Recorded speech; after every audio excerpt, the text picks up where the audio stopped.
Hey everybody, St.Paul Peterson here, and welcome to another edition of Music on the Run. Our third episode to be exact. Today's guest, none other than Debbie Gibson. Debbie Gibson's a singer, songwriter, producer, actor. I mean, she does it all, I'll tell you what. Remember all those great hits she had like Electric Youth, Out of the Blue, Lost in Your Eyes? Well, Foolish Beat made Gibson the youngest female artist to write, produce, and perform a #1 Billboard single. Now, full disclosure, I've been touring with Debbie for about the last 5 years, and we've just had a blast. She's out touring. She's had a hell of a year. She's going to talk about her new TV show. She's going to talk about her tour that she just got off of with the New Kids on the Block called the Mixtape Tour, and all sorts of other things. You'd be surprised all the things that we cover. That's on this edition of Music on the Run. And if you like what you're hearing here today, make sure you go back to where you get your podcast and press the subscribe button, first of all. Also, give us a rating. And if you have time, please write us a review. Most importantly, please share it with all of your friends so we can get some more partners up in here. We want everybody to know all the great guests that we have on here and all the tips that we're able to give you through these interviews.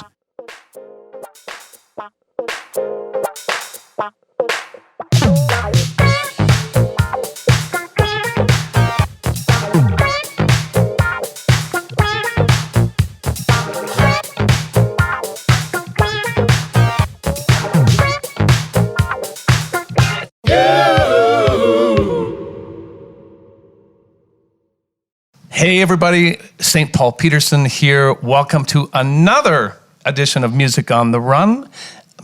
Wait till you hear and see this show. By the way, if you like what you've been hearing, we've been having such a fantastic time. Did you know that you can see the actual videos of this as well? Go to the website, which is musicontherunpodcast.com, musicontherunpodcast.com for all sorts of information, behind the scenes stuff. We'll send you to the right places. But without further ado, I'm so blessed to be sitting in the kitchen of my dear friend. She's an award-winning singer, actor, dancer, producer, songwriter. She sold 16 million records.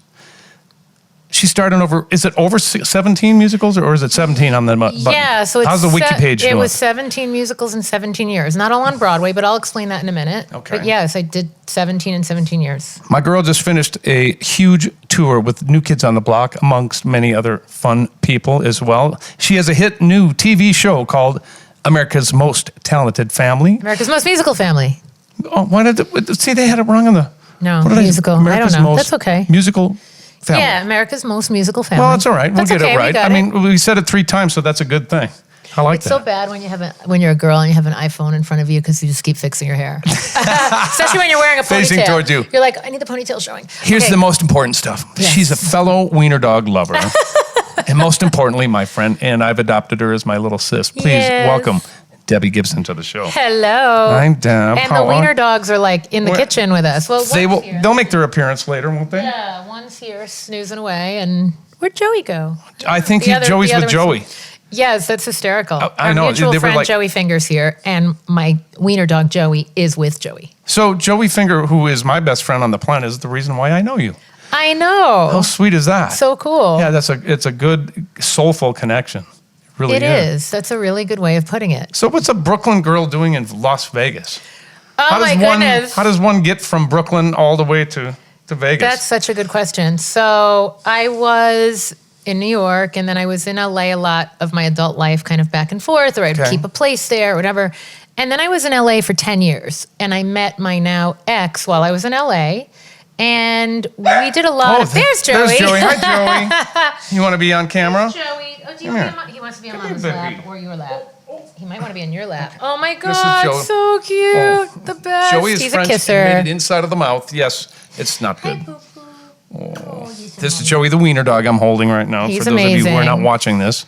He's amazing. Okay, so your man of your ex. My ex-man. Your ex-man. And I used to do like little weekend jaunts to Vegas, as you do. Okay. And we were like, wow, we really like it here. But him more than me at first. And we started renting a place here, and then we were back and forth. And then, and I've done this a lot of my life. And when you're in showbiz and you're a female and you have two homes, it becomes stupid because you're like, I'm doing a promo tour. Where are my clothes? And to be like a 45-minute flight apart from your other house, right, or a 4-hour drive is just stupid, I think. So we just picked one, and we picked Vegas.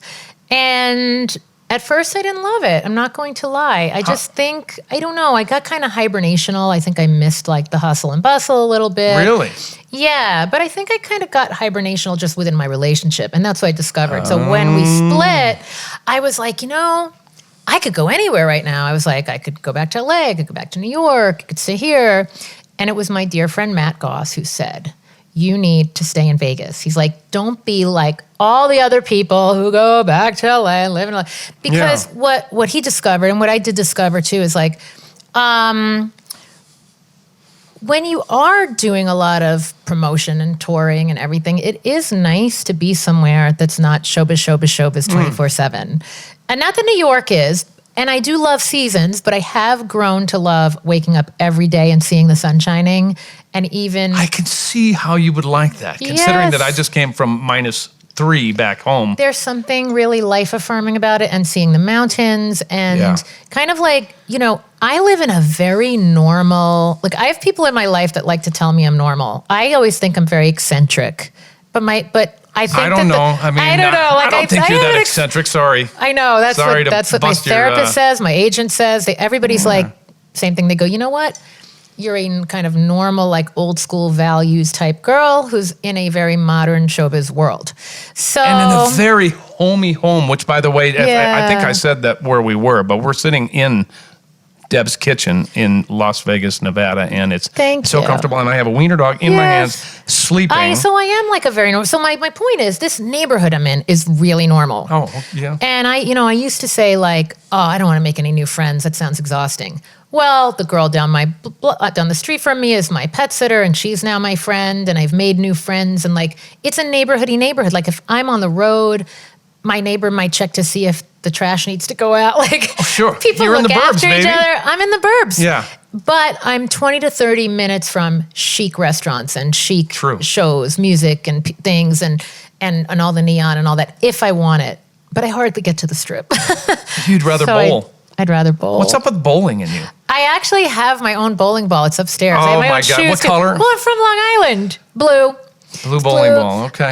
Oddly, I got it in London because I was like missing home. I was like missing New York, and I ended up getting a bowling. Anyway, it's during your time over there. During my time doing Greece. Oh wow. Yeah, I was there for a year. Didn't you beat out like 1 million other women to get that part or something like that?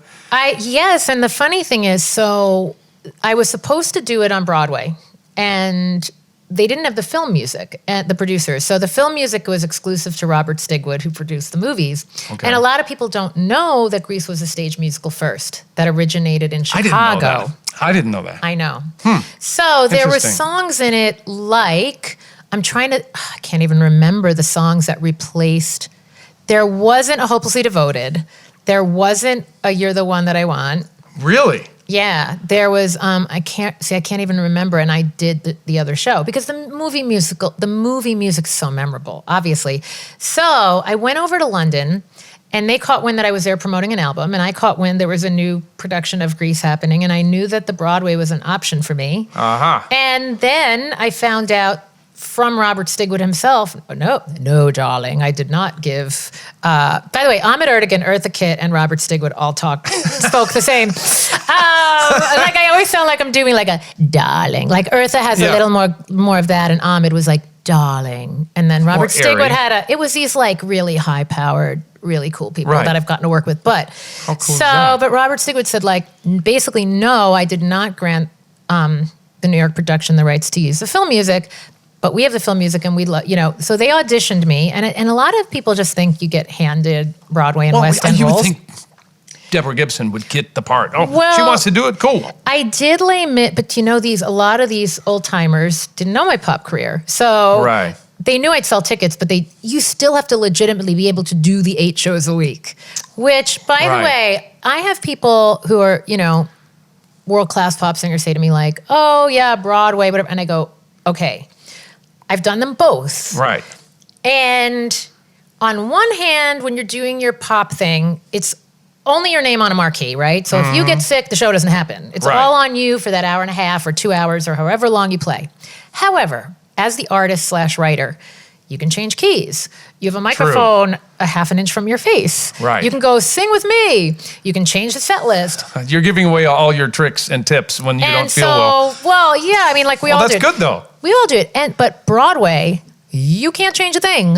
And your microphone is that big and it's up on your forehead. Oy. So you're like, there's no like, I'm going to work the mic and sing like this. There's like, everything is projected and technical. Like even the low stuff that's meant to sound quiet has like a projection to it. And there's this other skill set in your vocal technique when you do Broadway. So how do you stay, I mean, but this is a perfect segue into why we're doing this podcast. How do you stay healthy doing 8 shows a week?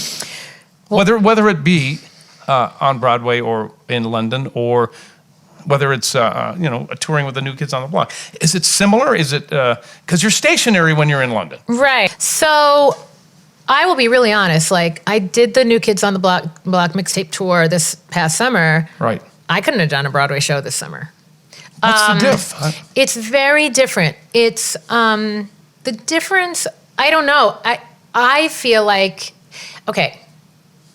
it's a weird kind of like different type of stamina you need to live on a bus. Like we lived on a bus like 5-6 nights a week because there are 5-6 shows a week and it doesn't pay to get a day room, to get your sleep interrupted, to get your crap out for 4 hours. Come here, Joey. Let me put you down, boo-boo. Goodbye. Right, doggy. So in that regard, it's like one kind of stamina.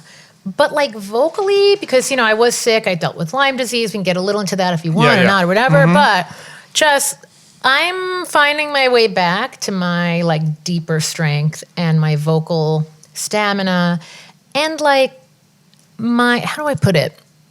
My voice when I'm like overtired, wired, which is how I spent a lot of the last 10 years from being sick. Right. Like and kind of like catapulting myself out of a cannon to do shows just because I want to. Because you got to psych yourself up and make a living. Yes. Too. And you want to perform. Like spiritually, I want something to get out of bed for in the morning. And because you can get sick and stay sick, I learned that. Oh, yeah. But the deeper, warmer, richer, more controlled part of my voice still isn't back yet to the place I want it to be. So like, I wouldn't dare step on a Broadway stage right now, honestly, with respect to that art form. Because I know what it is and what I can do right now, what I can't do right now.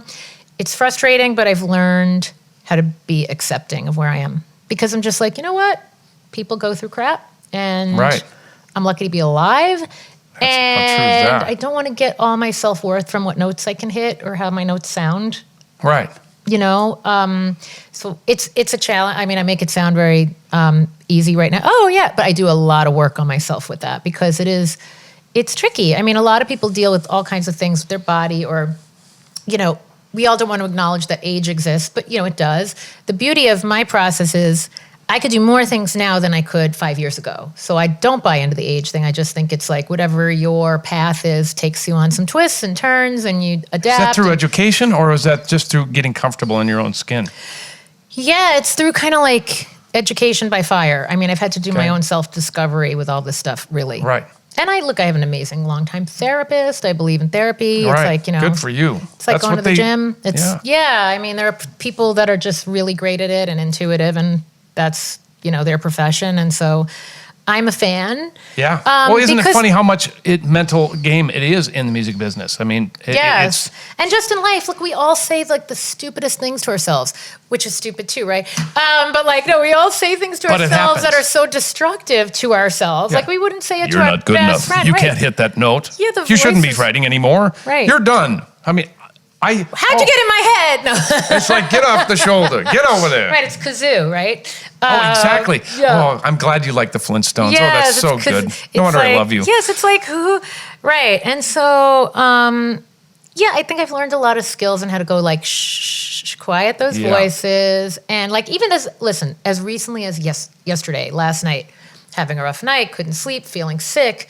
When I get sick, first of all, there's no such thing for me anymore as like, oh, I just may have a cold. I'm like, It could be a Lyme flare. It could be a this. It could be like immediately. It's a Stay trigger. off the internet. Right? It's a trigger. Yes.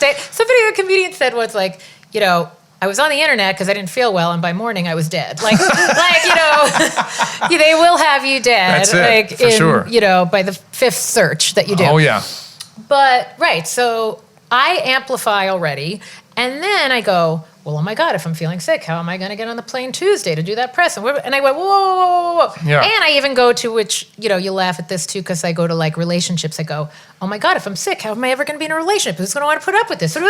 I mean, there was a monologue Holly Hunter did in some movie, and I can't remember the movie, and it was that. She got off on so many tangents. It was like she got to like, you know, orphaned African babies. Like she got into like her own head, her own spiral got her to, and then how am I going to help the kids in Africa? And then how am I, right. Like you can go so far. That's, and literally I had to go, Deb, reel it back in. What do you need to do? What can you do right this minute? Well, maybe you need some water. Maybe you need some protein. Simplify. Maybe you need to distract yourself and turn on a movie. Like what can you do to help yourself right this minute? Yeah. And so that's been a biggie for me. What do you do when you're on the road? Explain what a typical day is now for you. Let's say you're on the road, right? Going out this summer, you had, how many dates did you do? So I did 55 dates. In how long? 10 weeks. And like 3 rehearsals. How did you, first of all, because you do deal with some issues with Lyme's disease, and we will get into that. Yeah. How do you prepare your body, your mind, the whole thing? So I couldn't. So this is what has been scary and yet, like, again, life-altering to realize that when the bag of tricks you used to rely on just doesn't work anymore, you have to, like, go with whatever you have day to day. It's like walking on a tightrope. Right. But it's more real than your bag of tricks ever was, in a weird way, if that makes sense. Yeah. Because you never really were safe or knew what was going to happen day to day anyway. But I did have a certain baseline. Like I knew if I woke up and did yoga and I did this certain voice practice and I ate this way and at least my baseline, my range of how good my show was going to be was like between here and here. So I feel like my margins are like this now because I have to, so like, again, going into like the past few days, I've been dying to work out. My first attempt at working out was it just wore me out. And then you're just not doing yourself any good. So you can talk to yourself and go, maybe not today, but tomorrow. Yeah. And it's hard because I'm a doer. Right. It's like, I've always been a this. doer. Right. So to have to rest, to have to sit still is really hard for me. But I've learned, like, it's not that I got sick and this stuff happened. Also, this mentality got me sick in the first place. Does being a doer, is that a attribute or a detriment? What is that, good or bad for you? Being a doer. I mean, do you get in your own way? I think like that type A thing. You are that. I grew up, but I've let a lot of it go. Like I have no problem now you sure about that? being lazy. I know, really.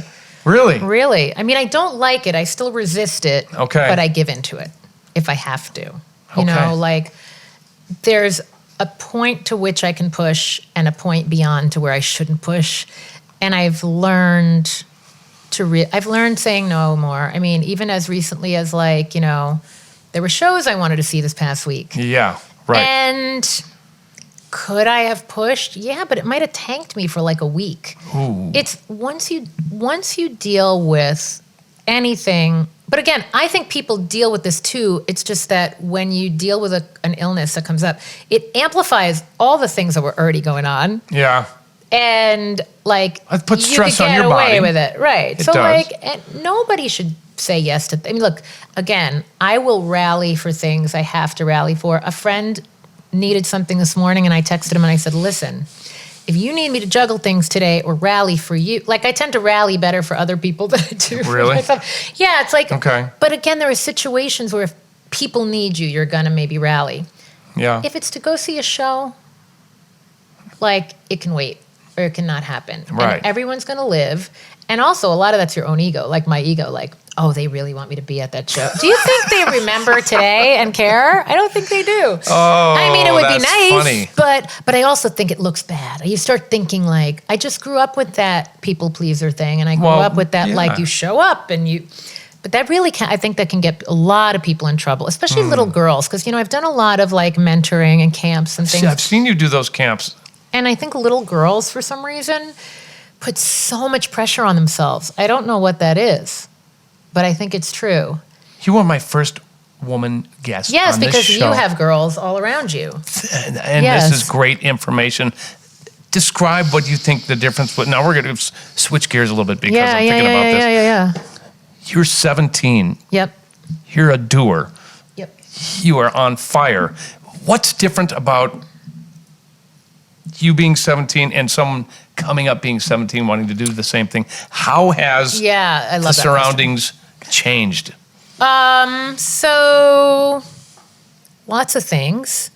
The obvious social media thing. Right. Where I don't think I ever looked at a scale and weighed myself or cared. Like I had no sense of my body image. Like I found a picture the other day, and in fact, I kind of want to pull it up Do for it. you. Do it. We'll show it right on it. By the way, we do shoot video on this for those but of my you friend's listening. in it. He might not want you to see. I'll zoom in on me. Do it. 'Cause- Okay. No, okay. of course. Because it's similar with me and him, and he's kind of famous too. Well, he is famous. But my point is I had so much baby fat. I looked really tired, under my eyes was, but nobody was living this filtered life. Nobody knew what a filter was. Right. Nobody knew what Botox was. Nobody Right. knew, nobody in the 80s as a teenager was dieting. I mean, not that I know of. Let me just see if I can find it. Hold on, and I will zoom in on me. Okay, wait. Did you when find you it? see my face in this picture, Oh, hold on. Let me put it up here. how chubby was I? Now, does anybody out there remember me being chubby? But that's That chubby. would not be the word that would come to mind when I That think of you. is chubby. That's somebody. That's cute, though. It's Look at that. cute, but that's somebody who's eating really wrong. Not and I was doing concerts every night. But my point is I was eating crappy food. But the good news of that is I was young and I was innocent and I had time to turn it around later. And I Yeah. wasn't I thought I was it. I thought I was a cool chick. Yeah. I have friends to this day, male friends that knew me even into my early 20s, and they were you would just show up with no makeup and you were wearing something kind of in a rock and roll way, frumpy. You know what I mean? Yeah. Yeah. Glam. I wasn't trying to look like I didn't care. I didn't care. Really? Because I didn't place value on appearance as much as people do now, especially girls.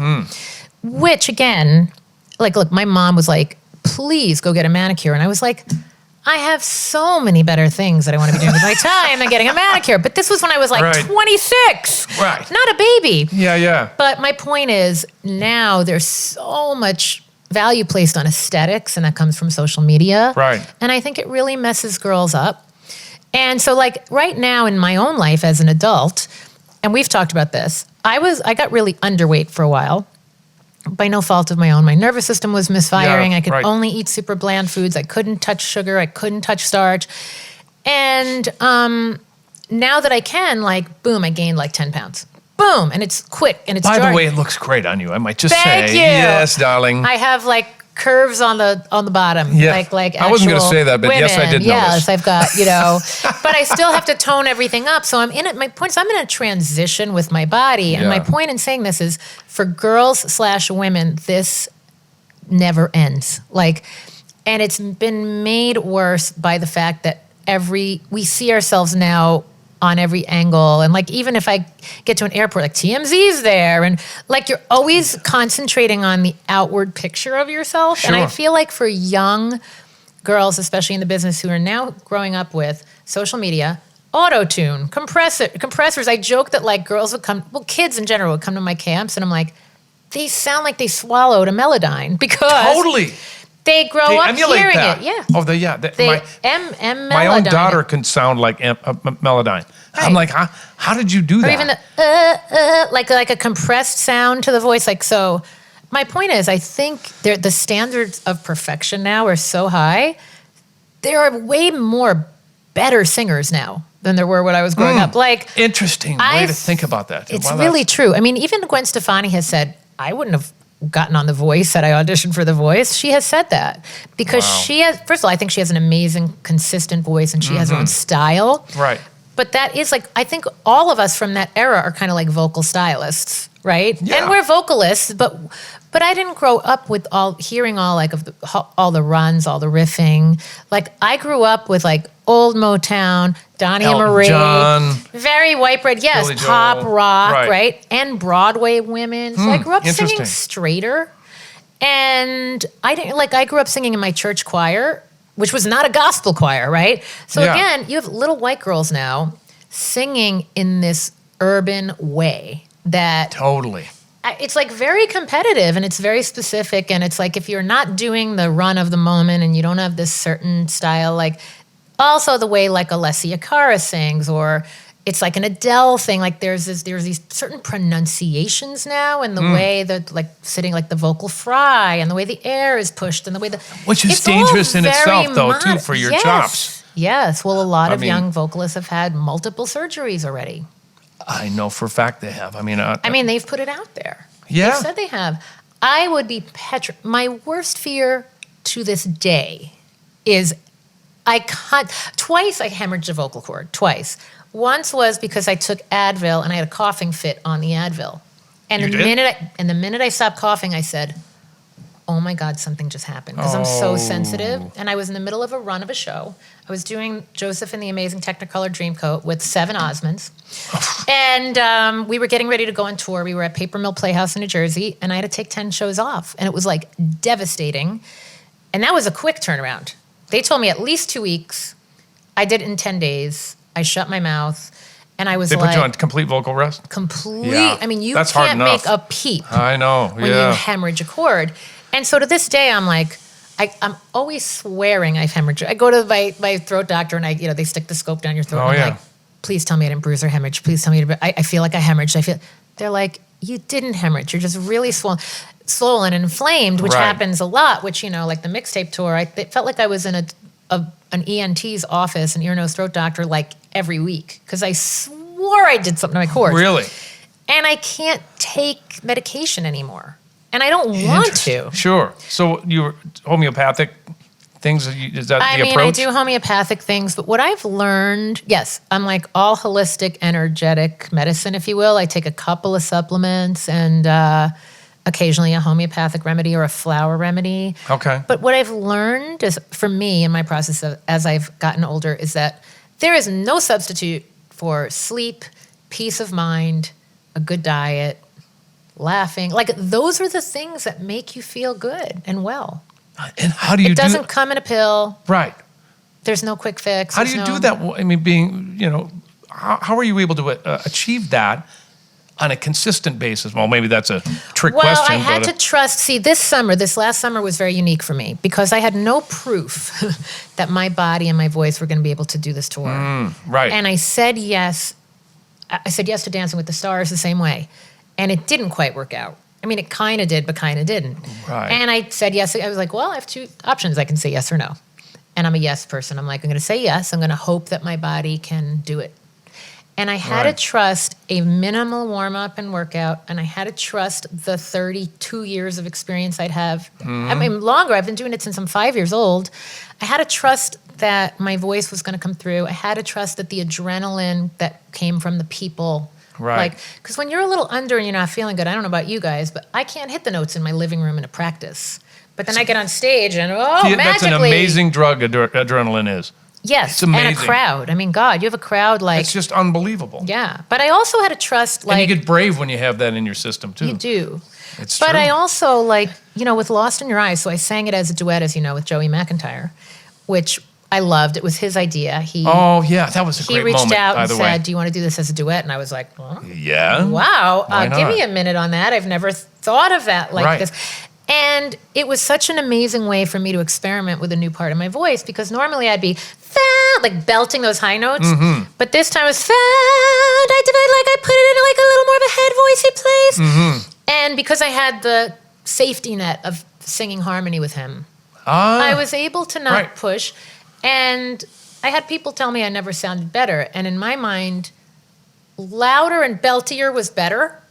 not necessarily open and more fluid and trusting was better. Right. And so I found... Well, you get used to doing that to yourself, though, too, and it's hard to break those. And you think people want to hear habits. that exciting, belty voice. But I used to have to go through to such great lengths to sing that way, that when I tell you, like, we were talking about theater and Broadway earlier, when I tell you I couldn't have a life, I mean, I had no life outside of vocalizing and doing the show, because I'm not like Kristen Chenoweth and Sutton Foster, and I've seen these girls in action, and they like roll out of bed hitting these notes. Now they still train, they still study, they still, but it feels like, from where I stand, I'm sure if they disagree, they're going to text me or post about it. That's and all right. Please do. Yeah, absolutely. But from where I stand, there's like an innate gift that some vocalists have, that it's like the world could be crumbling around them, and that tone is going to come through for them, and something innate is going to come through. That's my songwriting ability. Like, I was laid up in bed, could hardly think straight, literally couldn't get out of bed, couldn't move. Song ideas would just come. That was my, like, thank you for that gift. I don't do anything to make it happen. It just happens. That is not me in singing. Really? No, I have to unwind a lot physically and mentally to get to a place where I'm Does singing yoga well. help you with that? So yoga was my go-to, especially in theater. Like, I would do instead of, like, a lot of times between a matinee and an evening show, people were eating or sleeping. I was doing yoga. Really? Yeah, because it would unwind everything and open the breath. Yeah, I've heard that. I'm terrible at yoga. I'm the tightest. I love it, but structurally, since my body went through all this stuff, my body doesn't want me to overstretch anymore. It doesn't want to be a pretzel. Right. So I have to do very conservative yoga. Okay. It's hard for me to be conservative with things that I once did full out. Right. So that's, again, like this thing that I constantly am dipping a toe in that water and going, ooh, can I do yoga now? Can I stretch now? How much can I work out now? Yeah. And I still have yet to properly rebuild my body and my voice the way I would like to. And it's finally going to be that time soon. I keep saying it. Yeah. It's a happy problem because I keep getting gigs I really want to do, like the tour and like America's Most Musical Family and all this stuff. But I'm slowly saying no to random things so that it's not like in January I'm preparing for something and then I'm recovering from something. I don't want that to be my January. I want my January to be like, I want to start rebuilding for real, for once and for good, so that it lasts me the rest of my life. Well, exactly. Why keep putting yourself in danger when you have to right, or the shot out of a cannon kind of feeling. The good news is I've learned I can do that, but it's not pleasant, and I don't think it's vocally healthy or emotionally healthy or physically healthy. So that's coming. Yeah. Soon. So you got to spend time doing that. I mean, you got to take care of yourself. You got to figure out what your limits are. Yeah, and exactly. Whether it be at home or whether it be on the road. Right. Which right. is But a typical day on the road, to go back to that question. Oh, that's right. We kind of this is the... so that's okay. Around the bend. I'll get us back on the track. No, that's good. But Help me. I love tangents. I love conversation, as you know. Anyone who knows me knows I can talk. And this is why she is here. She's helping her friend out. She's so great at this. Paul this morning was like, I have to do my homework. I'm like, don't do too much homework. I'm just going to take the ball and talk and talk and talk. Like, you can ask one question and then later you'll be That's right. I'll be back. Go ahead. You keep going. So anyway, everybody. So a typical day on the tour was this. The bus would roll into a city anywhere between 3 a.m. and 10 a.m. Right. And you would pull up. I just have to, like, set the scene.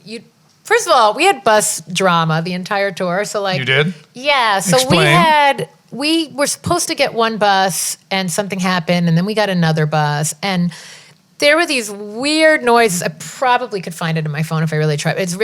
The speakers were doing something and rattling, and, like, the driver kept disconnecting the wrong speaker. So it was like like as I was trying to sleep, and you'd put, like, there was this weird, and there were leaks. And there was this weird stuff happening with the bus and things not working, whatever.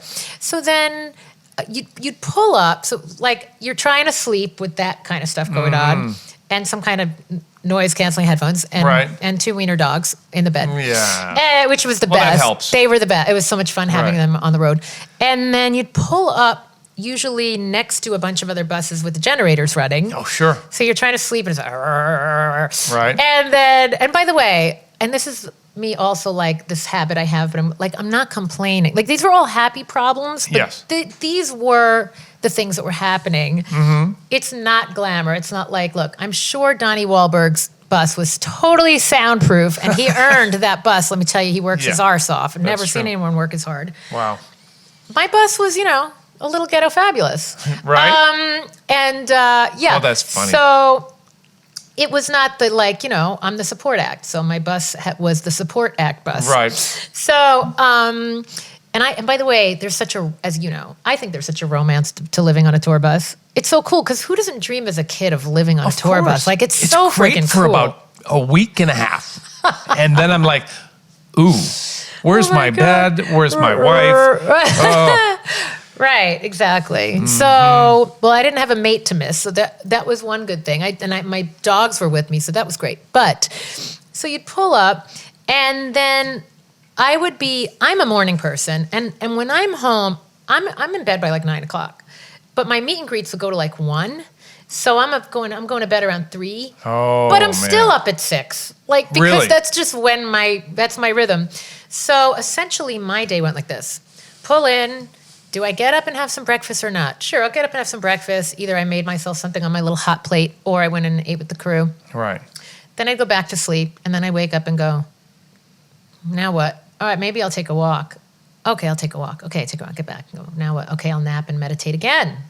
I basically was nap/meditate, eat, nap/meditate, walk, nap/meditate, eat, repeat.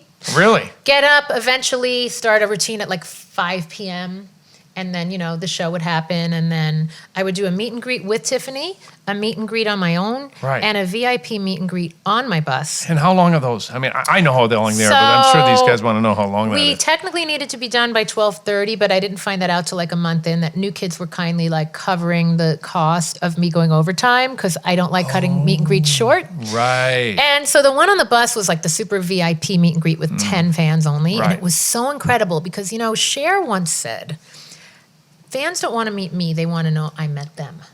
And I thought that was so profound. Wow. Who in life doesn't want to be seen, right? We all want to be seen and known. Right. And so I loved hearing these people's stories because, and I even hate the word fan sometimes because it sounds so demeaning almost in a weird way. Right. These people, I always get emotional when I start saying this stuff, but these people have been supporting me for over 30 years. Right. And it's not always been popular to like me. I've not always been doing the very best work. I mean, sometimes yes, sometimes no, but they have been like, we're with you, girl. We're with you. Deb heads. Yeah. We're with you. And this tour also brought out some of the more casual supporters that hadn't followed me to the nooks and crannies of, the production of Cabaret I did in North Carolina, and they weren't there. Right. Right? So they were just waiting for a big moment to kind of find me again. Oh, yeah, I remember her. Oh, she's Where has she great. been? Yeah. What have you been doing for the last 30 years? Well, and they don't know. Yeah. And that's fair enough because sometimes if it's not like national news or you're not on the Billboard Top 40 or you're not on Broadway, they don't know. They've lost track. True. So they showed up. Right. And I got to hear so many stories from we met in Latin America and we learned English to your songs and we fell in love to your songs. And I'm like going, in some weird and profound way, I was like a direct part of people's lives. Isn't and that I got why to we do hear, this? Yes. Isn't this why we do it? Yes, to hear these stories. And then, I've always been a big supporter of the LGBTQ community and vice versa. Mm-hmm. Maybe because I started in theater as a kid. Maybe because my music was played in gay clubs very early on. Right.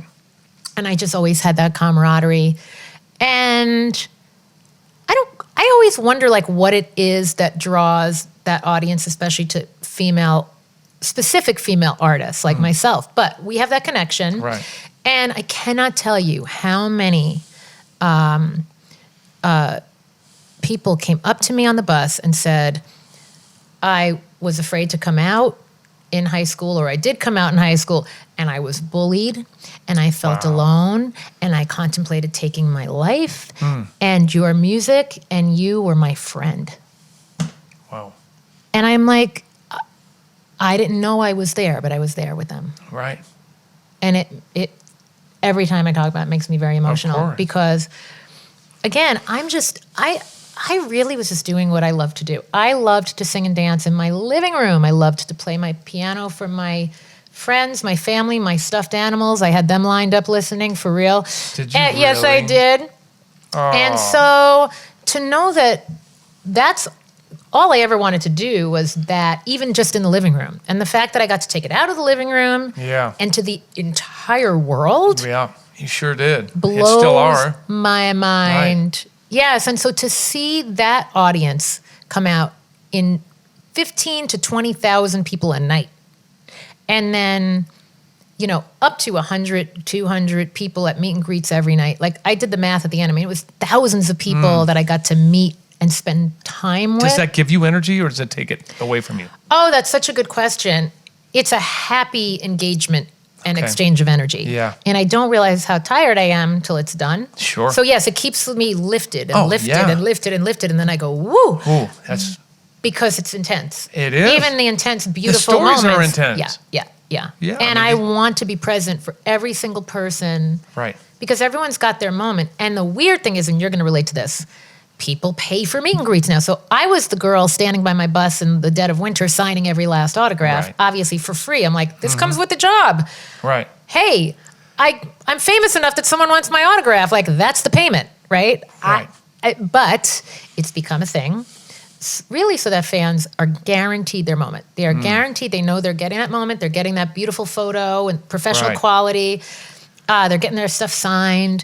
And then the one on the bus, they know they're getting a half hour with you. They're going to hear new music. They're going to sing with you. It's totally part of the job now because you've elected to make it part of the job. Right, now you're making it, yes. Now you're making it a bigger It's our commitment. glorified merch moment.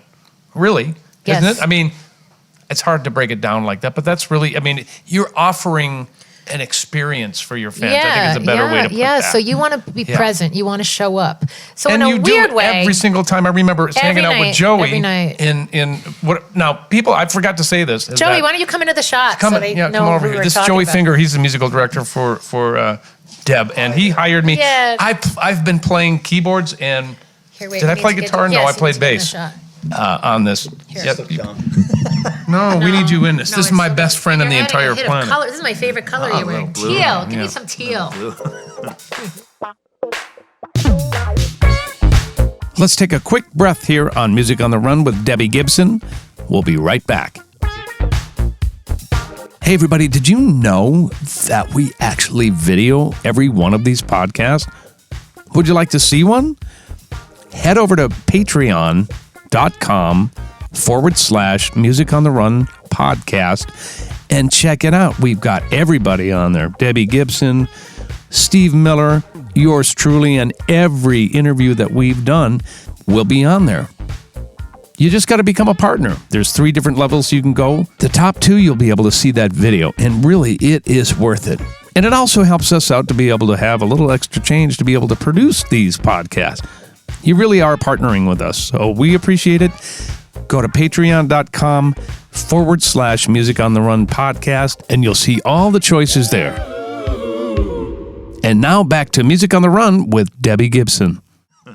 So you brought me on as the keyboard player originally in Deb's band. By the way, Paul plays anything I need him to. Any instrument And at he all. plays it all like extraordinarily well. Like it's just sickening. I have to second that. Oh, well, we have fun. But anyways, it's your fault that we're sitting in this beautiful kitchen here Ball. today. Yeah, okay, I'll take it. Guilty as Yeah, you charged. should.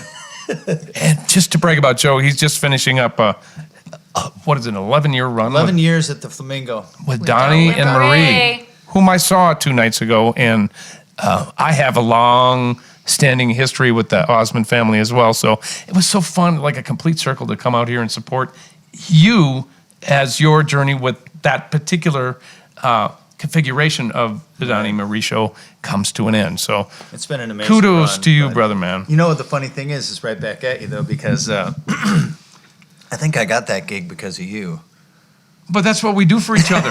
He got the gig because of him and how great he is. So I got the opportunity because you had been in the camp and they were looking for somebody, and you notified me, and I went and I said, hey, I'm here in Vegas, and magically I ended up with the chair. And then, of course, as a result of that, I met people, and then somebody said, hey, Debbie is going to do a show. We used to go and play with The orchestras. symphonies, yeah, we did an 80s symphony thing together, which was so fun. That was about as fun as it gets when you Super get fun. 60-some Oh my musicians God, on Electric stage. Youth played by a 60-piece orchestra. I want to hear that. That It's was freaking great. cool. Yep, it really But that's was. how we met, and then I Yep. kind of stole him away from that kind of sort of. Gratefully and thankfully. Here's a good question for you. Because you're doing so much when you're on the road, you're performing, you're doing your meet and greets, you're doing press. How important is your road family to you? And it's good that Joey's here for this. It's so important, and you know what I was just I'm going to aim say. this at So, you help share my mic. so before you ask that, this is what just came to mind. When we met and we did the symphonies, I was like at my sickest. I was really not feeling well, vocally, physically. I was so insecure. I was shaky. I was trying to get on stage, but I felt like I had no business being on stage. Like it was really traumatic. And Joey, who, was the drummer in the symphony. Like I didn't really know you beyond that at that point, really. And Joey was so supportive, just as a human being to another human being. Yes. And complimentary of the things that I did still bring to the stage. Like he was like, you can't dim that light. You bring that light to a room and you can't. And he said all these things I really needed to hear at that moment. And I just thought, yes, you need people like that around in your life, and you need people like that with you on the road who are going to lift you up. They're going to remind you of your value, when they're going to believe in you more than you believe in yourself sometimes, because that's my manager, is. Heather, too. You guys know. I literally to this day go, why'd you stick with me through all those crazy times? But now that like great things are happening again and I'm feeling good, and she's like, because I knew it was all going to come back around to this. And She's amazing too. she's by the way. amazing. I love that woman. I have really I'm grounded, but I'm also like, I can get a little, an artist, No, a little she bit of a- can't. I don't I don't know see what that. she's talking about. I mean, all of us artists, can get a little, we need our team It's to like, be grounded. I don't feel well. As Joe dances so all I need around someone like a to be crazy man. okay. It's like, you don't feel well. You look like you're on fire. I need grounding energy around me. You know what I mean? And the road family is super important. On the road this summer, I had Xander, who's behind that camera. Who's Hi, Xander. Thanks you for 20 being- still? Are you 20 years old still? He's 20 years old, and he was my doggy wrangler and kind of an assistant. He did whatever. All my people do whatever we need. We all pitch in and do everything, me included. Like everyone does everything. And there's no that's not in my job description. And then I had another assistant named JT who's 21. Right. And he was like, we just throw everyone into the fire. We're like, you're doing wardrobe. Okay. He was doing wardrobe and everything else we needed. And then Lisa did nutrition and body work, massage, that kind of thing. Because I would try to eat as healthy as I could on the road. Right. With my hot plate. It was I was Lisa. just about to bring up your hot plate. It was, my hot plate has Can they been... get some? Didn't we have to go out and find chicken for you at some point or something like that? Probably, Because- or eggs. Probably eggs and butter. So, Yeah. I have to hide my hot plate. I was just, I'm not going to say the hotels, because now they're going to be looking for my hot plate when I go back. Oh. But I'll be in, Missing hot plate alert. swanky hotels. Regulation that we But, don't know about. well, yeah, but, I'm not cheap or frugal. However, who wants to pay, $30 for eggs over easy and wait an hour for them? I'm cracking eggs all day long on the hot plate. I love Breakfast at Deb's. I love breakfast at Deb's. Because I graze, so I need something every 2 hours. I don't want We to brought deal him with to all my that. house when we were doing the movie Studio stuff, yes, Yeah, yes. We did a couple Hallmark Yeah, so movies Joey worked together. on the production of the Hallmark movie music. right. with She would me. come over and she'd have eggs. Can I cook these in your kitchen? It was that how so she cute. looked? It's so cute. Barefoot, Yeah, and yeah. Standing at it's just so cute. Oh my God! So the road so team is- funny. the road team and, helps and, keep and you healthy as Elizabeth, well. my Yeah. PR girl / social media. So for instance, Live Nation has their social media people they send out for the meet and greets, and we said no. Can we bring mine? Right. We just I try to be surrounded by the love, by the people that my team is loyal. So and Joey knows look. In this business, there's a big money gig, there's a small money gig. Right. The chips are up, the chips are... Everybody kind of knows, when the chips are up for me, they're up for everyone. There's sometimes I call people and I go, hey, guys, I need a favor. Yeah. You know, and everybody's just there Then they show all up. the time. Everybody shows up for me, and I'm astounded For the and good of the grateful. many. Right. Yeah, The we few have fun. or the But one. you know what people forget in this business? We all got into it to have fun. We all got into it to have fun. You don't reward- work music, yeah. you play music. Yes, That's I what never Billy say said, my brother I'm Billy. working. Absolutely. I never Yeah. say I'm working. When I'm doing a TV show, I say I'm going to shoot my TV show. I'm going to film. Right. I even say like, hey, you guys want to come and make something? Yeah. You want to play? Gonna Let's go play music.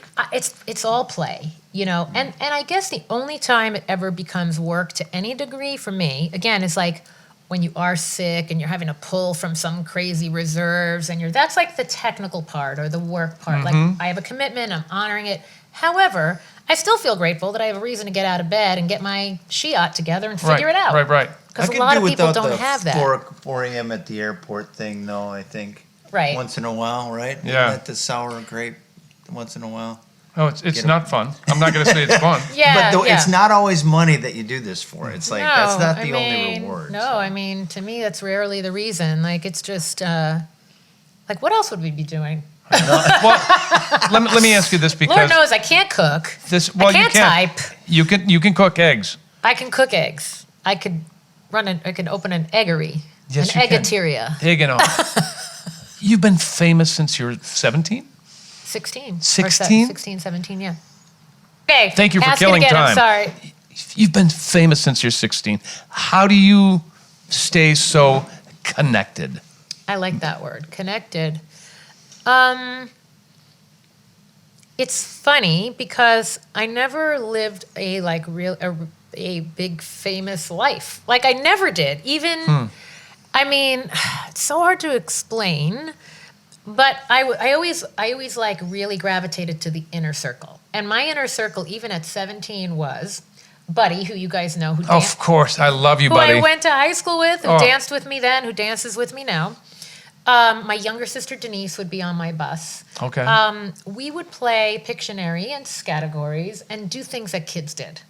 And my mom would protect that bubble. Okay. Again, I feel like the wave of emotion when you talk. That's good.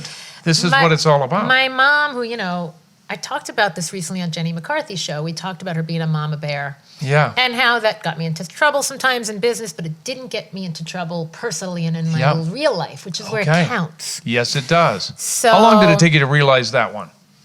Like last week, I finally Okay. realized it. I mean, that's no, hard, I mean, though. I kid. That's No, tough, though. I think like with most mothers and daughters especially, you love your mother, you idolize her, then you rebel against her, then you have a Yep. period where you're like, I need to distance myself and become my own woman. And Right. then you circle back around and you go, oh my God, I appreciate my mother so much. Right. And that's She like was right. She was right. Yeah. She did the best she could with all the tools she had. Wow, that's right. I do not have a Me Too story, which is miraculous. Miraculous. What? I mean, I was around all these male record executives. Right. But my mom would basically throw her body between me. No way. I mean, yeah. Look, my mom would not let me take the subway to, look, I grew up in the suburbs. And even though I was on the road, it felt like it always felt like we were on a teen tour. Like, those teen tours, like summer camp? Yeah. Like, it was like teen tour, but I was in charge of 250 people and running a show in an arena. Wow. But somehow we kept the backstage and the bus life very young and innocent. And so I just grew up with this sense of, this is my real life, this is my professional life.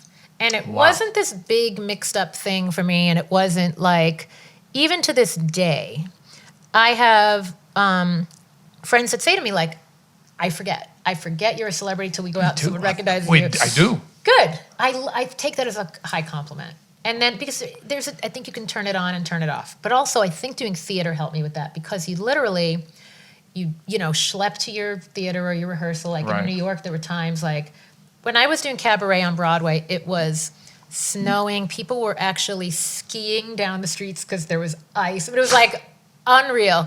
And I was like climbing through snowbanks. So I couldn't take a driver or whatever to my rehearsal. I'm like Right. schlepping, but I grew up going to dance rehearsals and dance Right. classes, and with that bag over your shoulder, and you show up and you do your work. You were part of a And team. I was part of a team. Yeah.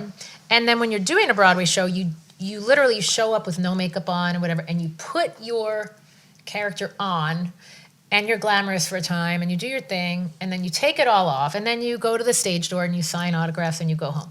Like, it's very compartmentalized. Okay. It's not like you're... Not everybody can do that, by the way. Right, because I think when you start only with pop stardom and you don't come from that work ethic, it's very easy to be like, my persona is the same as me.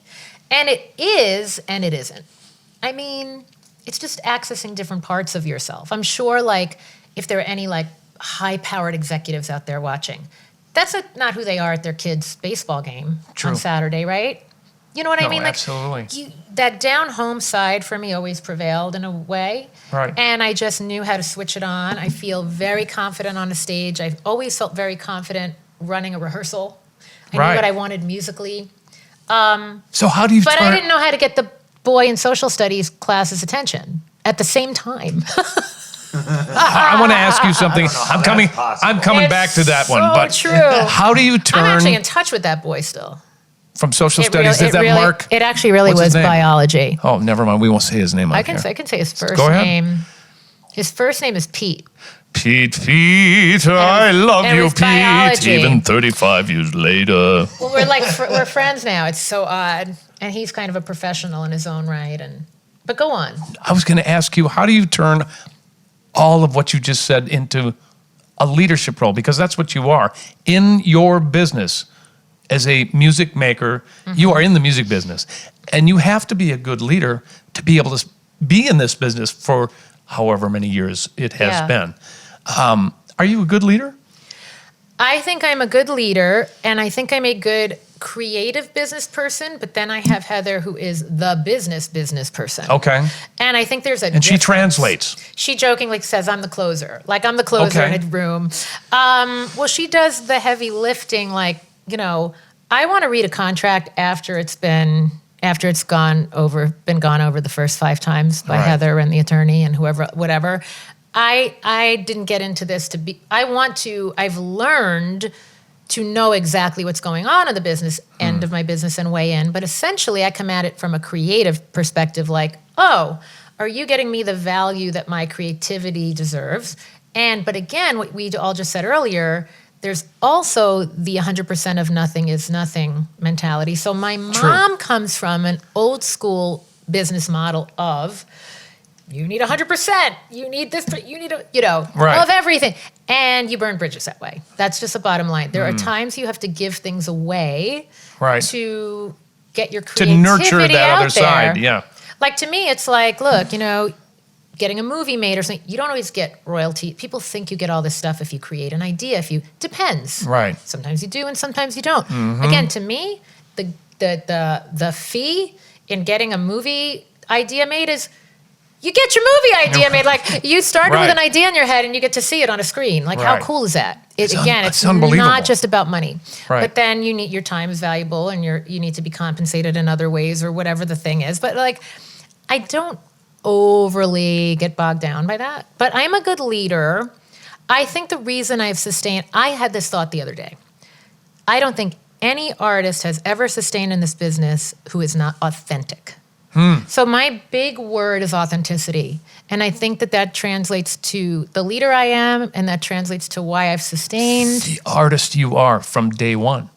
Yes. And anytime I tried to do it their way but my way, but their way but my way, didn't work. And not only does it not work, then people start to doubt your integrity, which just kind of puts a little dent in your whole career trajectory, I think. Interesting. Yeah, point. so what I look to, like, on the show, I'm working on the show, and it is not a shameless plug, this is a real segue to America's Most Musical Family. When I looked at the acts and I was judging, I was like, who knows who the heck they are? Even at 9 years old, you have to know who you are. You did. I did.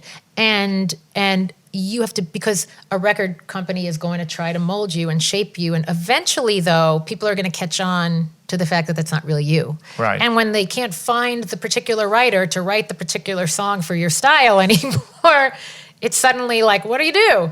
But if you're authentic and you're going through authentic transitions, you might not always hit the bullseye in terms of having a chart hit. Right. But But when people pan out over a 30-year span of your career, they're going to go, wow, she was always true to herself. In every role, in every song, in every interview. Right. I never had like a lot of kids have like a press coach.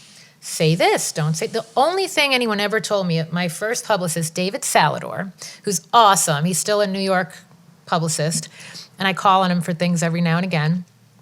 The one tip he gave me, because I was so young and so innocent and naive, he said, try to frame things in a positive way, even if you're saying something that's not necessarily overly positive, they're going to take the negative and run with it if you give them that sentence. So like, there's just a way. I'm a little more, now that I'm older, I'm more raw and candid, and I don't necessarily frame things. And the beauty of doing something like this is nothing can be taken out of context. It's like, this is me actually having the opportunity to speak, which is amazing. Yeah. But yes, I got misquoted. You always get misquoted, but like you don't want to hand them the misquote. So I kind of learned a little bit of a skill with that, but for the most part, I pretty much just showed up and was myself. You know, I think that's just, again, that's what makes an artist and sustain. What's your proudest moment being an artist, whether it's an actress, actor, songwriter, producer? What do you think? Gosh. Do you have one that stands out? It doesn't have to be. It's funny. It can be a personal moment. You know? I know. Let me think about Besides this. meeting Joe. My proudest moment. Thanks for bringing it in. I appreciate it. I'm going to say if you don't mind, theater, I'm going to say cabaret. Okay. I just showed my friend Dana a video. She had never seen me. Like, people know who I am now or how I sing now or what I do now. And she was like, what? Because that was a time where I was like in Olympic athlete mode. I was in my training sessions every day. I was vocalizing every day. I was in my voice teacher every week. I was ready. Yeah. And the call came to do cabaret on a Thursday to be in rehearsal Friday and open 2 weeks later. And in 2 weeks, I learned the dialect, the dialogue, the choreography, the music. It was one of the most intense, insane things I've ever done. And a little focus time there, was it? Yes. And I'm playing this self-destructive character. Oh, and I had to look like a smoker, which was like a big joke because they gave me these herbal cigarettes, but like to look like a smoker. I was walking around the streets of Manhattan and my apartment with the cigarette in my hand all the time. And they tried to get me to What are you doing? blow I'm rings. acting. Yes, exactly. They try to get you to, and I do. And they try to get you to blow the rings like on the beat in one of the songs. That never happened. Oh my God. But boy, did I try.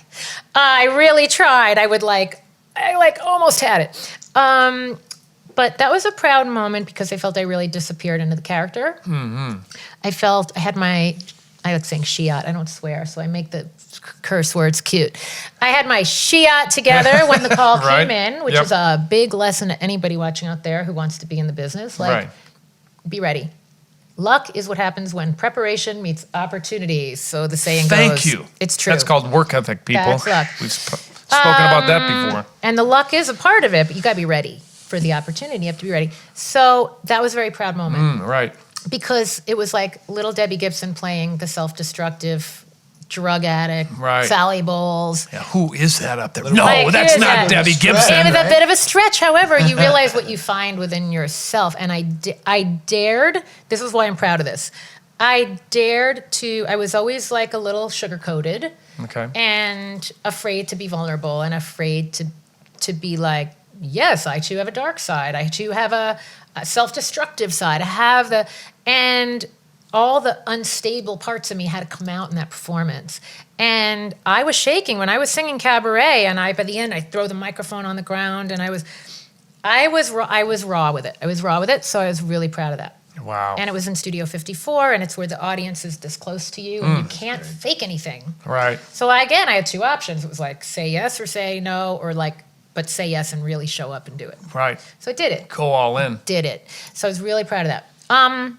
And then the other thing that comes to mind, you know what? I'm proud of this. I'm proud that I've been in the business a long time. Yeah. And I get to work with friends, and we're all like nice and kind to each other and supportive of each other. And that's a priority in our lives, like to nurture our friendships and to show up for each other. And like, Right. I'm proud of the way I am in this business. Wow, interesting. Yeah. I'm not just like, hey, I'm in show business. I'm like, I'm proud of the order I have my priorities in.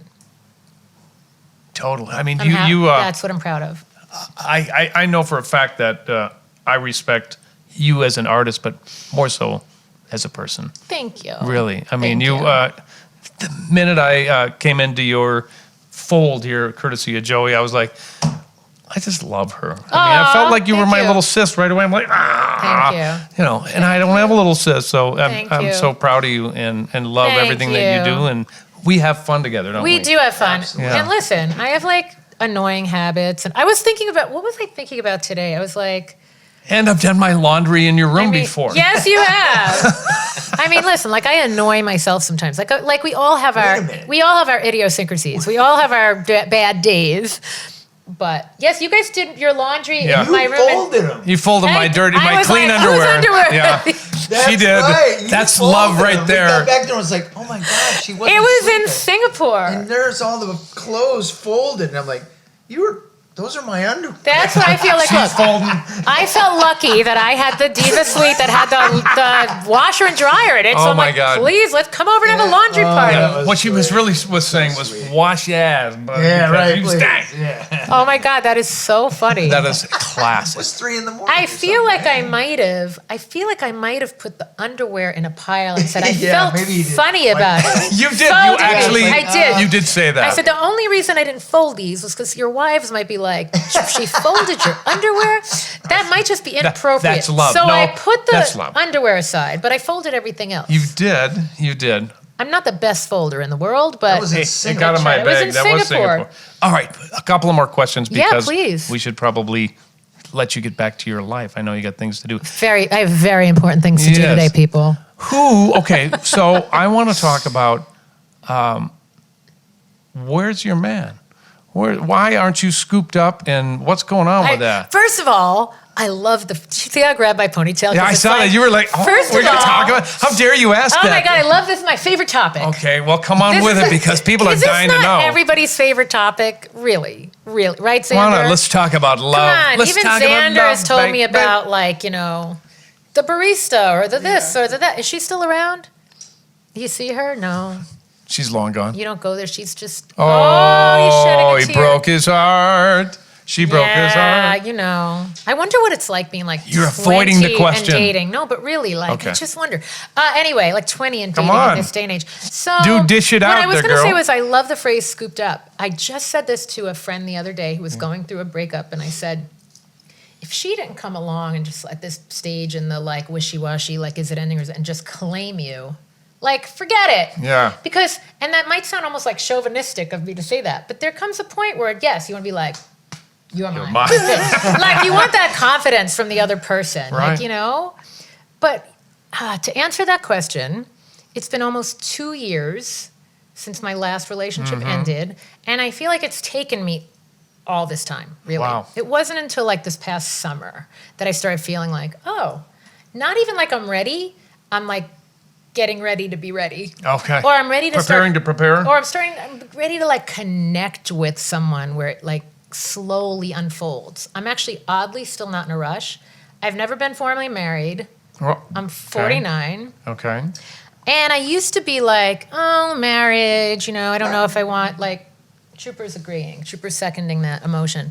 Oh, well, because unfortunately we're conditioned to think, not all of us have incredible marriages like you guys have. Like they're like the best husbands. They're like married for how long? 29 years for me to my lovely wife, Julie. She's amazing. Hi, Julie. Hi, baby. 14 years. Oh my God, 14 for years, Joey. which in showbiz Galen. is 28. That's right.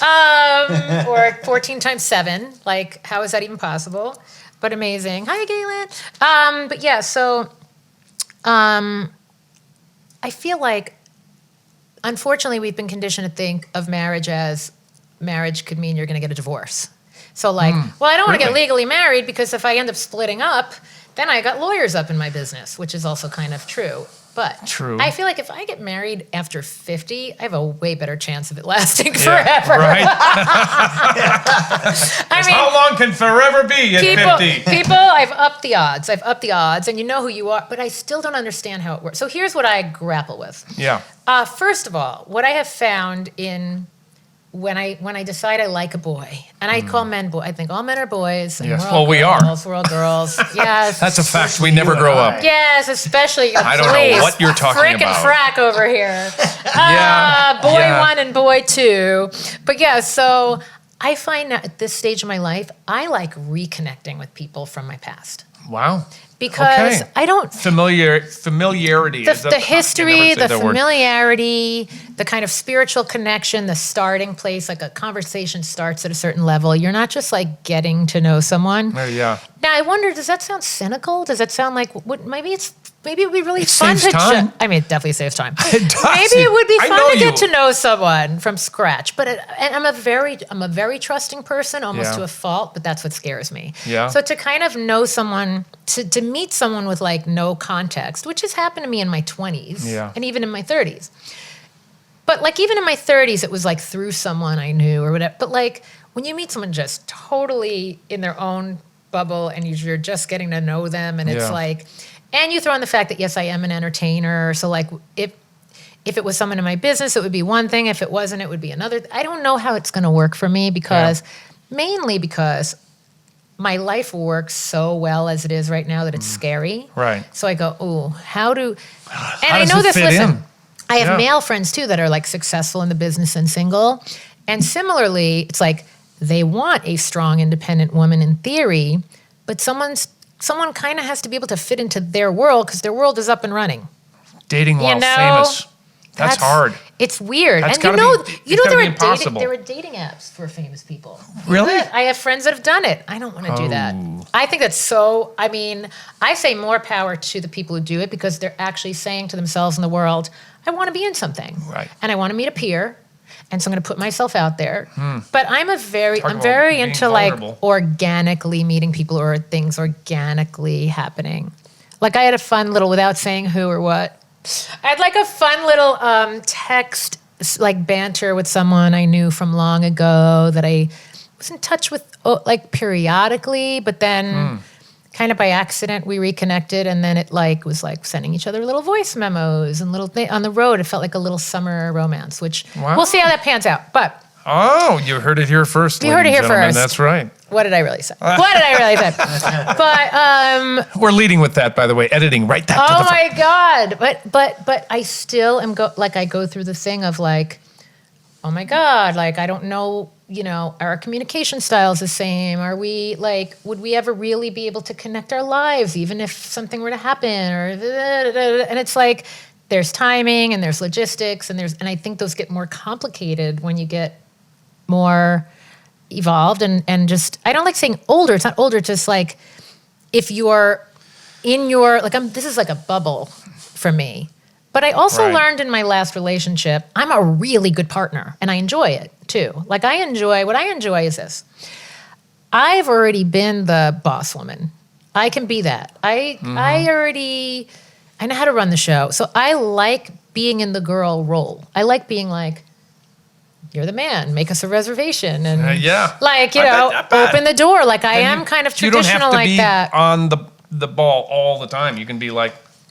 Right. And I like being domestic. I like being like, you're going on a trip and when you come back, I'm going to have the house nice and a dinner made. And then like I like that too. I like that because maybe because I don't have to do that every day. Like I enjoy doing it. Right. I enjoy the grocery shopping, For my ex, I used to go to 3 different grocery stores in LA to get him the specific things he wanted, all the brands, all the things, the specialty. Don't shop there. There's a coupon 40 miles away from the store. Go there. No, but it was like the glamorous, boutique-y grocery store had this special cheese. And then, Vaughn's had whatever the regular stuff we got Skippy was. peanut And butter, then, So like... But I enjoy that stuff, and I do feel I still am like an old-fashioned romantic. So the question is, why hasn't that happened? I just don't think I was like ready and cleansed and cleared of my last relationship. And I wasn't See, this is a question I pose for you guys too, or you guys watching. I still feel like I have some health challenges, and so when I feel like my stamina for like traveling and even like going out to a show or doing something is not what I want it to be, I feel like, oh my God, if I'm in a relationship, is that going to be like holding someone back, or should they be with someone that can do all these things and go all these places? And eventually I'd like to be able to do all that. But what if I have certain limitations that I might have to live with and someone else has to live with them? They got a deal. You got to show up to be as authentic as you are as you totally are as an artist. Right. For a relationship, I think. Right. But I guess I feel like I don't want to ever. I'm gonna channel my mom and keep kind of that dating feeling alive in your relationship, but you still have this communal. What are you saying? I and me, you, and we. Yeah. Right. But what's the other thing? Oh, I was going to channel my, Italian martyr mother and be like, I don't want to be a burden to anyone. Like, I never want like my career or my health stuff or anything to ever be a burden to anyone. Like when you see me like now, you'd be like, wow, she's fun. Yeah. And I guess everyone has stuff, but like sometimes my stuff feels more intense than like I was doing a promo trip in New York last week, and there were hair and makeup people in another room, and there's wardrobe, and there's the assistant, and there's then like, what guy is going to want to deal with this unless we have a separate room next door that's like our room? Because again, that would be the office. You'd want somebody. I would want somebody who kind of was on their own, like who had their own career, so that they could come to things with me and I could go to things with them. Like on trips, or let's say if it was someone in movies, like I'm going to clear my plate for 3 months and I can be on your set or be in and out. Like I think there has to be this delicate balance, especially with showbiz people, of giving people their space and staying connected right at the right moments where things could get too separate. Because if you're not sharing, like most people are planted in the same place all the time, like with their kids, and their life is innately connected. And in showbiz, it just kind of threatens to pull you apart. Like my longtime therapist said, he has a lot of actors that do go off and do movies, big name actors, and they have rules. Some of them have rules that they're not doing meals with their co-stars because there's going to be a danger. They're playing love interests on camera. There's a danger. How often do you hear that story? Right. So I feel like showbiz relationships especially, and that's assuming I would like be in something with someone in showbiz or peripherally maybe in showbiz, because I just feel like that's who I connect with. I connect with artists. Right. And create. It's such a specific like level of understanding you need, I think, to be with a showbiz woman. And again, that doesn't mean I count other people out, but I just feel like that's inevitably what would happen in my world. But I do think you have to kind of have this balance of... It is balance. Balance, like I want someone to be not micromanaging my life or like distrusting of me, but I want them to be engaged in what I'm doing. There's a lot of things that are unsaid in my relationship with my wife, and I believe why we have lasted for 29 years. Yes, do tell. No, I think why am I talking about it? I know nothing. No. Look, it's a team effort. Yeah. And it took a while to get to that team effort. You pick up the slack here, and then I'll pick up the slack over here. And we don't necessarily, we're in a groove now, so we don't necessarily have to talk about what that is unless it's because I'm old and I'm starting to forget things. Don't forget to do this, that, or the other thing. But there's also something called communication. Yes, that's it. That's a key. If she needs, let's say my wife is going to New York and she's doing this huge show. I'm like, cool, New York during the holidays. I'm coming. She's like, no, you're not. No, you ain't. You ain't coming. I'm like, honey, I'll just stay in the room. She said, that will take me out of focus for the job I'm supposed to be doing. Okay. And I'm like, cool. How cool. How's afterwards? Clarity. That's clarity. It is clarity, and I respect that. And if you'll find a partner who will respect what your needs are, and you'll do the same for him. And by the way, how it works. One thing that's key for me, and I've learned this about myself, and I'm like this in my friendships that are super active and close and here in this town, I am a 24/7 person. My phone is on. Yeah. If you need me, you call. And I want in a partner that, like, again, doesn't mean that someone can't say, I need to, what if I say I need to go off to a beach by myself with a book and do yoga and clear my head or whatever, but I'm still going to have some way of being reachable. I'm going to have some way of being reachable to that one person. Like that is key for me. I think that's like, I'm an everyday person. I think you show up for each other every day, in that way, that continuity and that reliability. And that's why they're I like being accountable. That's why they're that one. Right. There is the one. Right. And he's coming. And that's my other thing. He's coming for you, by the way. That's my other thing. Do you guys think it's like the master plan and there's the one, or do you have choices along the way? Well, bad question for me because when I met Julie, I was in high school and I knew she was the one. Wow. That's a great question for you then. I love it. I still believe that. And I believe that you can't mess up the master plan. I think it's going to happen. The master plan's happening no matter what you do. It's not about when, though. It's about who. It's like I agree with that. I would have easily been happy married at 21 years old if I would have found my wife. You're right. And it was about who. I just kept going until it was like, there it is. Right. Well, look, that's why I didn't end up getting married, and that's why I don't have kids. Because in theory, I had a picture of it, but the actual person didn't come along that made that picture come to life. And so I went, okay, well, I guess that wasn't my picture. I mean, it was a picture. Right. But the picture is not your life. Love you. Thank you I so love you, Paul. Thank you. much. Mwah. Joe, I love Joey. I was gonna say, get a room. Well, what do you think of that, you guys? Music on the Run with Debbie Gibson. Deb, I love you.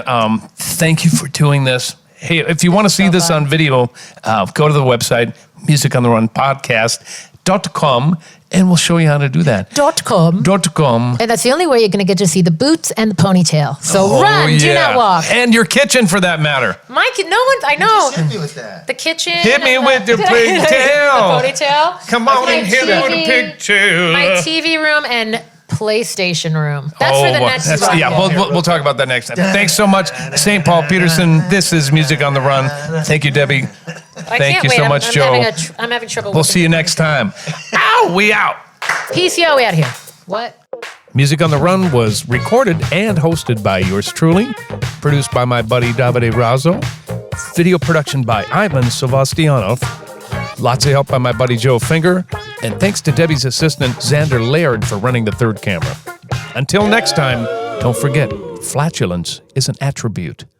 What a great podcast with none other than Debbie Gibson. Debbie, thank you so much for your willingness to come on our podcast. We love you. I love you. Let me speak in the first person. Debbie, I love you. Thank you so much. My whole family loves you. You're such an incredible human. I love your heart. I love your talent. And I love how you love your fans. Next week on Music on the Run, Eric Hutchinson. Until then, Paul Peterson, this is Music on the Run. Have a great couple of weeks.